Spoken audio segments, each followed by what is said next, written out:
তো এইমাত্র খবর পেলাম যে হঠাৎ করে অসুস্থ একটা মানুষ।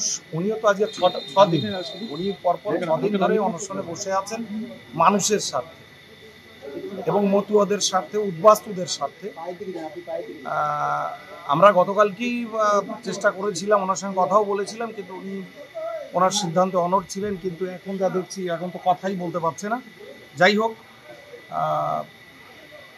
আমরা কিছু সময়ের মধ্যেই আমরা হাসপাতালে ওনাকে এক্ষুনি এই কথা বলার পরেই হাসপাতালে নিয়ে যাব। তার কারণ আগে জীবন। তার মধ্যে দিয়েও যেহেতু কালকে আমাদের কাছে আমাদের রাজ্যের মন্ত্রী এসেছে, অভিষেকদার বার্তা এসেছে, আমরা কালকে আলোচনা করেছি এবং আমি তো কালকে ছিলাম। আমি সমস্ত সাংবাদিক বন্ধুদেরও বললাম যে আমরা 12টার সময় একটা সিদ্ধান্ত আমরা নিয়ে ইতিমধ্যেই আমরা আমাদের সিদ্ধান্ত নিয়েছি, কিন্তু তা হলো আমরা সাংগঠনিক প্রকারে আকারেই আমরা এই ঘোষণাটা করব। আমরা এটা বাস্তব যে মানুষের স্বার্থে আমরা এটা করেছি। সমস্ত দল এসে এখানে আমাদেরকে আমাদের দুঃসময় যে পাশে দাঁড়িয়েছে, যার জন্য সমস্ত দলকেই ধন্যবাদ জানাই এবং বিশেষ করে ধন্যবাদ জানাই অভিষেক বন্দ্যোপাধ্যায়কে।